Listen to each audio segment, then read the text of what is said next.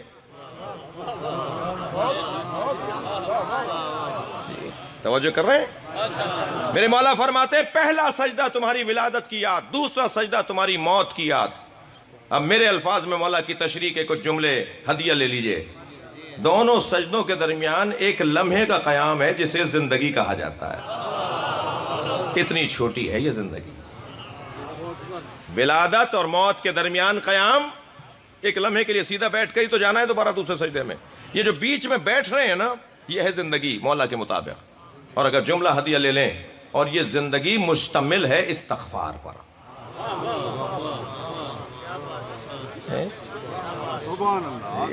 ایک سجدے سے اٹھیں گے، دوسرے سجدے میں جاتے ہوئے اتنی دیر تک کیا پڑھنا ہے؟ استغفار۔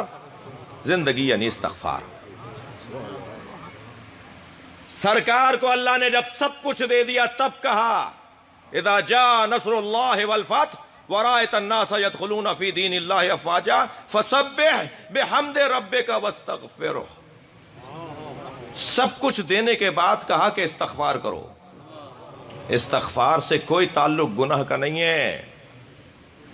گناہگاروں کو استغفار کی دعوت نہیں دی جاتی، ورنہ اللہ اپنے حبیب کو نہ کہتا۔ استغفار اپنے رب سے رابطے کو کہا جاتا ہے۔ جب نعمتیں بڑھ جائیں تو رابطہ بڑھاؤ۔ شاید کوئی بات ہو کسی بچے کے لیے، یہ سورہ جب نازل ہوا ہے جب سرکار کو اللہ نے سب کچھ دے دیا، جب مجھے نعمتیں ملنا شروع ہو جائیں، نعمتیں بڑھنا شروع ہو جائیں، جیسے جیسے نعمتیں بڑھتی چلی جائیں ایسے ایسے میرا استغفار بڑھنا چاہیے۔ ضرورت ہی بڑے لوگوں کو ہے، ضرورت ہی زیادہ بڑے لوگوں کو ہے۔ بڑے سے مراد جو پیسے میں بڑا ہو، شہرت میں بڑا ہو، کرسی میں بڑا ہو۔ بیگم ساجدہ نیّر، مجھے نہیں معلوم اس وقت وہ کیسی ہیں، وزارت زراعت کی وزیر تھیں پنجاب کی، وزیر زراعت تھیں پنجاب کی، مومنہ خاتون میرے ساتھ حج پہ تھیں۔ جب مزدلفہ کے اندر ہم کنکریاں بین رہے تھے نا، تو میں ان کے قریب سے گزرتے ہوئے میں نے پوچھا کیسا لگ رہا ہے بیوی؟ کہنے لگی اللہ ناک رگڑوا رہا ہے۔ ہم یہ کہاں کرتے ہیں یہ کام جو یہاں کروایا جا رہا ہے ہم سے؟ مٹی پر بیٹھے ہوئے کنکریاں بین رہے ہیں، بچے بھی نہیں کرتے آج کل یہ کام۔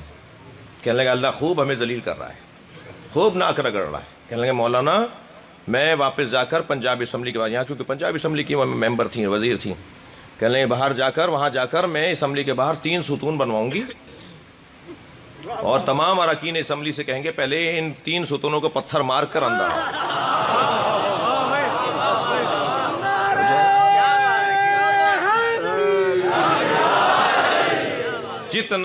جتنا انسان کو اللہ ترقی عطا کرے اتنا ہی استغفار بڑھ جانا چاہیے، رابطہ اللہ سے گہرا ہو جانا چاہیے، اور جو اللہ سے رابطے میں متکبر ہو، ان الذین یستکبرون عن عبادتی، پھر اس کو ذلیل کر کے جہنم میں ڈالا جائے گا۔ یہ جو اس وقت آپ مجلس میں بیٹھے ہیں یہ رجوع ہے بذریعہ حسین اللہ سے۔ جی اس وقت ہم اللہ سے رجوع کر رہے ہیں۔ یہ جتنی دیر آپ بیٹھے ہیں نا اتنی دیر آپ بارگاہ الہی میں ہیں، مگر بذریعہ براستہ حسین، اور اللہ کو یہ راستہ سب سے زیادہ اچھا لگتا ہے۔ آؤ میری بارگاہ میں حسین کو لے آؤ۔ وہ کریم اللہ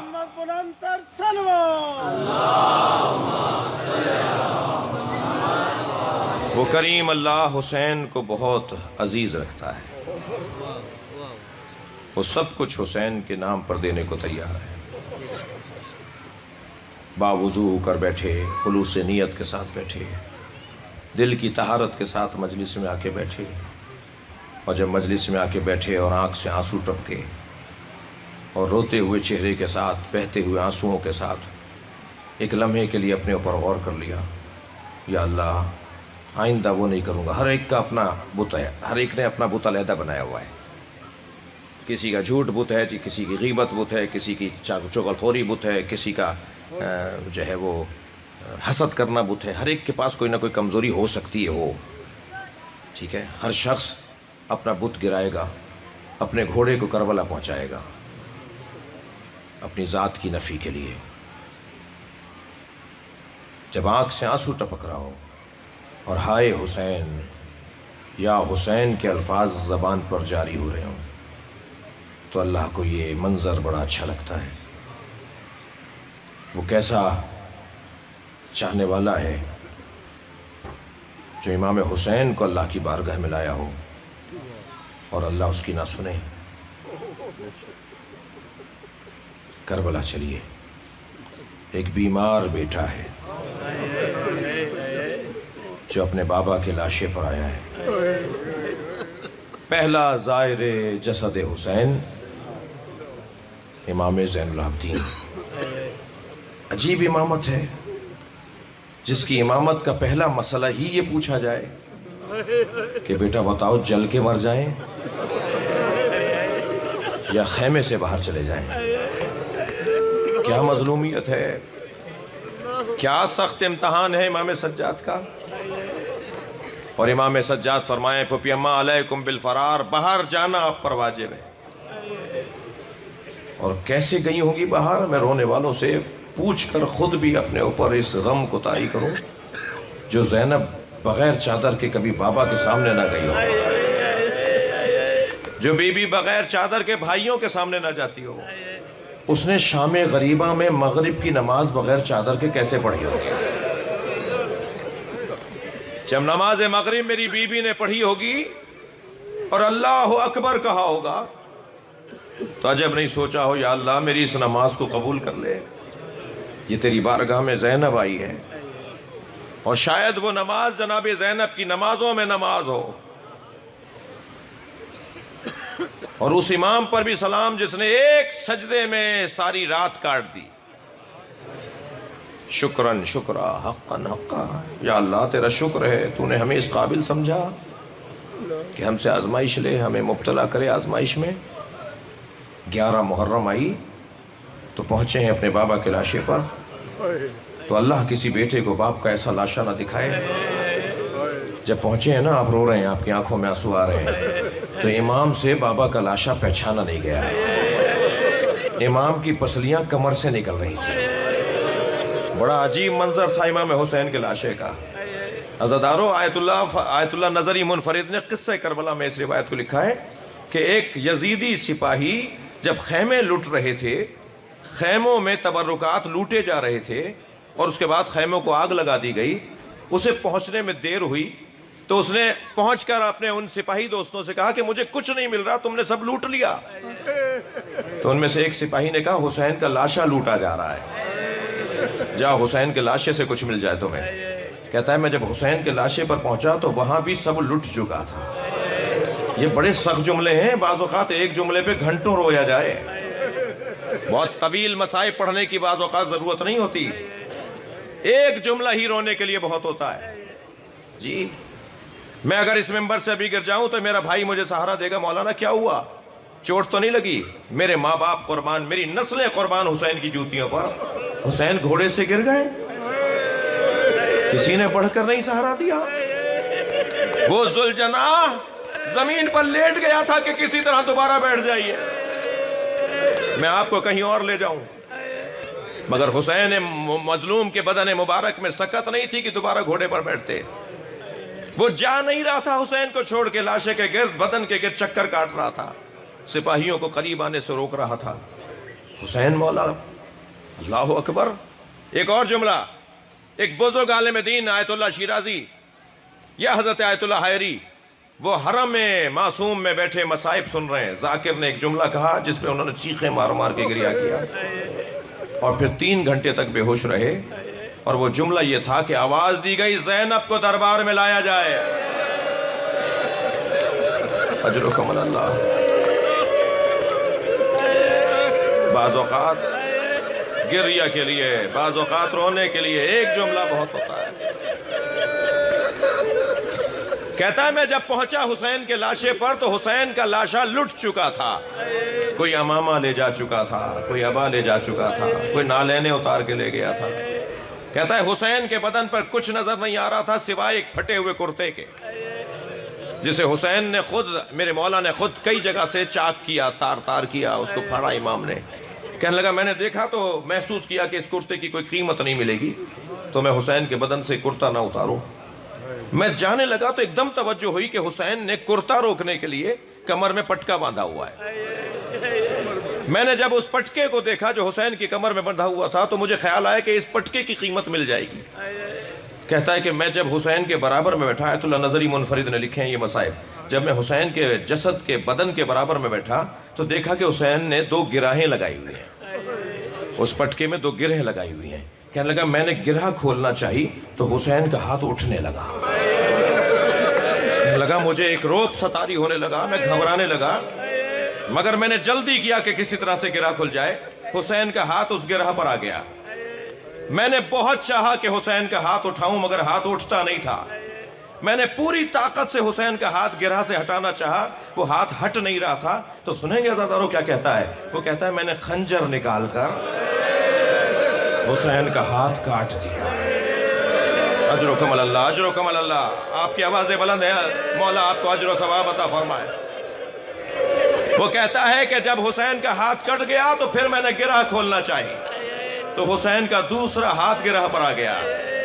سنیں گے عزادارو، وہ کہتا ہے میں نے دوسرا ہاتھ بھی کاٹ دیا۔ میں ان رونے والوں سے سوال کرتا ہوں زینب نے کیسے دیکھا ہوگا؟ میری بی بی سکینہ نے بابا کا یہ حال کیسے دیکھا ہوگا؟ امام سجاد، اجرکم اللہ، اجرکم اللہ۔ آپ کی آوازیں بلند ہیں، جب بلند آواز سے آپ روتے ہیں تو امام جعفر صادق دعا دیتے ہیں، یا اللہ یہ ہمارے عمر کو زندہ کر رہے ہیں، یہ احیاء امر امامت کر رہے ہیں، جب پہنچے ہیں امام سجاد بابا کے لاشے پر تو لاشا پہچانا نہیں گیا. جناب زینب نے دیکھا کہ زین العابدین کا حال متغیر ہو رہا ہے.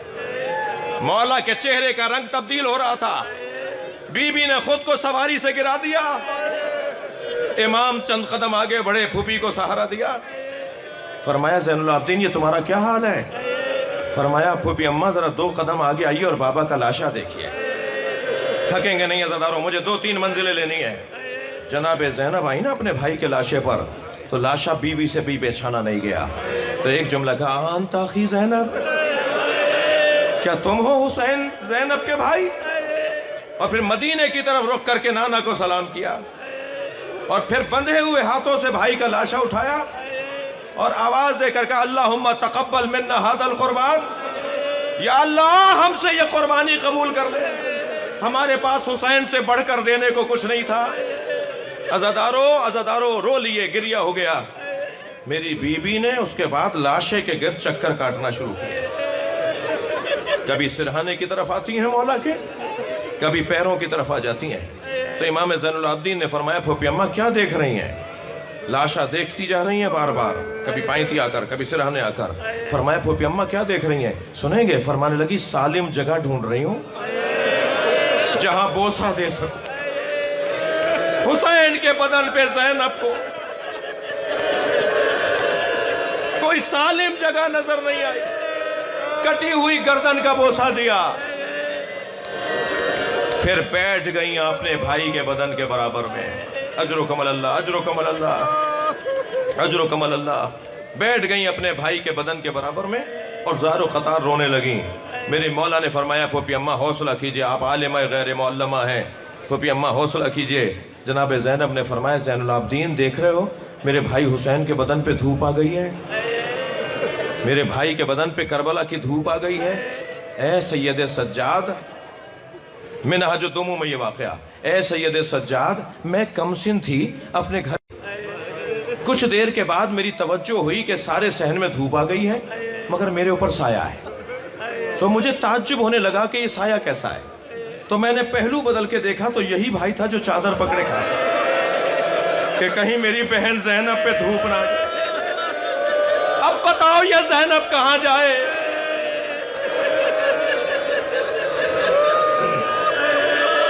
اجرکم اللہ, اجرکم اللہ. عزادارو جلدی نہیں ہے, مجھے 1 منزل اور لینے دیجئے. اللہ آپ کو آنسو عطا کرے. مجلس عزا میں جو کسی کو رونا نہ آ رہا ہو نا تو برابر میں بیٹھے روتے ہوئے عزادار کے ساتھ دعا کریں کہ یا اللہ 1 آنسو حسین کے لیے دے دے. بڑی قیمت ہے ان آنسوؤں کی, جب مریں گے نا جب معلوم ہوگا. میرے مولا رضا فرماتے ہیں جو دنیا میں حسین پہ روئے گا آخرت میں اللہ اسے رونے نہیں دے گا. اجرکم اللہ, اجرکم اللہ. رونا نہ آ رہا ہو تو رونے کا ماحول بنائیں, توفیق ہو سکتی ہے گریے کی. قافلہ کوفہ پہنچا, تھکیں گے نہیں. قافلہ کوفہ پہنچا, کوفے سے شام پہنچا. ابن ربی نامی شخص, اس روایت کو بھی آیت اللہ نظری منفرد نے لکھا ہے, ابن ربی نامی شخص مسافر خانے میں ٹھہرا ہوا ہے. سو رہا تھا کہ شادیانے بجنے کی آوازیں آئیں, ڈھول بج رہے ہیں, تاشے بج رہے ہیں, شہنائیاں بجائی جا رہی ہیں, رقص و طرب کی آوازیں آ رہی ہیں. کہنے لگا میں اپنے حجرے سے نکلا, برابر والے حجرے والے سے میں نے پوچھا کہ آج کسی عید کا دن تو نہیں ہے, یہ مسلمانوں کے آج کوئی تہوار کا دن تو نہیں ہے, یہ لوگ اس طرح سے رقص کیوں کر رہے ہیں, یہ خوشی کیوں منائی جا رہی ہے؟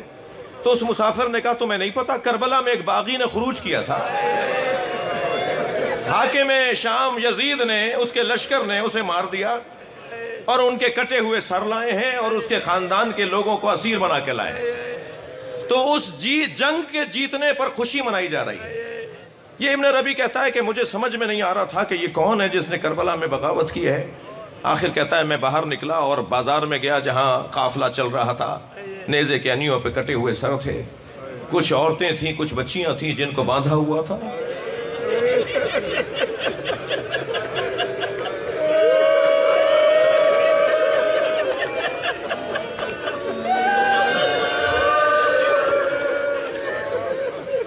کہتا ہے ان کے آگے آگے ایک ہتھکڑیوں اور بیڑیوں میں اسیر تھا, وہ چل رہا تھا. عجیب روایت ہے. کہتا ہے کہ میں ان کے قریب گیا اور میں نے کہا تم نے کیا کیا تھا؟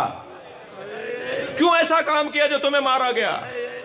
تو ان کی گردن جھکی ہوئی تھی. انہوں نے گردن اٹھا کے مجھے دیکھا اور کہا ابن ربیع تم تو شام کے رہنے والے نہیں ہو. کہنے لگا میرے ہاتھ پیر کانپنے لگے یہ کون ہے جو میرے نام سے جانتا ہے, میرے علاقے کو جانتا ہے؟ میں نے کہا آپ کون ہیں؟ کہنے لگے میں علی ابن الحسین زین العابدین. ابن ربیع کہتا ہے میں مولا کے قدموں میں گرا, مولا آپ حسین کہاں ہیں؟ کہا وہ جو نیزے کی ہنی پر قرآن کی تلاوت سر کر رہا ہے وہ میرے بابا حسین کا سر ہے. اجرکم اللہ. ایک مرتبہ تلوار نکالنا چاہتا تھا, امام کی آواز آئی خبردار تلوار نہیں نکالو, اللہ کسی کریم کو یہ دن نہ دکھائے. عزادارو بازوؤں کے کٹنے پہ بھی جناب عباس کو تکلیف ہوئی ہوگی, سینے پہ برچھی لگی, سر پہ گرز لگا, آنکھ میں تیر لگا, اس پہ بھی حضرت عباس کو تکلیف ہوئی ہوگی. مگر عمر سعد کے خیمے کے باہر کھڑے ہو کر ایک رات کی مہلت مانگنا, اس تکلیف کا کوئی بدلہ نہیں ہے. امام سجاد نے آواز دے کر کہا ابن ربیع خبردار تلوار نہیں نکالو, مجھے بتاؤ تمہارے پاس پیسے کتنے ہیں؟ اللہ کسی کریم کو یہ دن نہ دکھائے. کہنے لگا مولا میرے پاس 2000 درہم ہیں. امام نے فرمایا جاؤ چند چادریں خرید کر لاؤ. اجرکم اللہ, اجرکم اللہ. تھکیں گے نہیں, اپنی آوازوں کو بلند کریں گے. وہ کہتا ہے میں گیا اور میں نے چادریں 1000 درہم کی چادریں خریدی اور لا کر بیویوں کو دیں. سنیں گے عزادارو, کچھ ہی دیر بعد وہ چادریں بھی اتار دی گئیں. امام کی خدمت میں آ کے کہتا ہے مولا حکم کریں. فرمایا تمہارے پاس اور کتنے پیسے ہیں؟ کہ مولا میرے پاس 1000 درہم باقی ہے. حضرت نے فرمایا جو نیزوں پر سر اٹھائے ہوئے ہیں نا, یہ پیسے کے پجاری لوگ ہیں, انہیں پیسہ چاہیے, انہیں بس پیسہ چاہیے. تم انہیں پیسے دے کر کہو کہ سروں کو آگے لے جائیں تاکہ لوگ سروں کو دیکھیں, میری پھوپھی کی طرف نہ دیکھیں. اللہ اکبر, اللہ اکبر. یہ کہتا ہے کہ میں نے کچھ لوگوں سے جا کے بات کی, کوئی آگے نہیں جاتا تھا, کہ اسی اثنا میں میں نے دیکھا ایک شخص نے حسین کی پیشانی پہ پتھر مارا. بس اب مجھ سے برداشت نہیں ہوا, میں نے تلوار نکالی اور میں نے چاہا کہ اس شخص کے اوپر تلوار جا کے چلاؤں جس نے حسین کو پتھر مارا. تو آواز آئی امام زین العابدین کی, اے ابن ربیع صبر کرو, تم سے ایک پتھر برداشت نہیں ہوا, ہم کربلا سے پتھر کھاتے ہیں.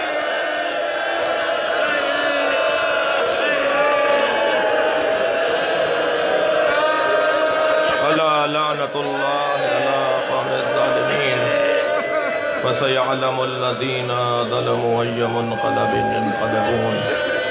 یا اللہ ان آوازوں پر رحمت نازل فرما. دعا فرما. یا اللہ تجھے واسطہ ہے حسین مظلوم کا, امام زین العابدین کا, جتنے بھی مومنین مسلمین یہاں بیٹھے ہیں حاجات مند ہیں, یا اللہ ان کی حاجات کو پورا فرما, صاحب خانہ کی مشکلات کو دور فرما, ہم سب کی عاقبت بخیر فرما, امام زمانہ کے ظہور میں تعجیل فرما. ربنا آتنا فی الدنیا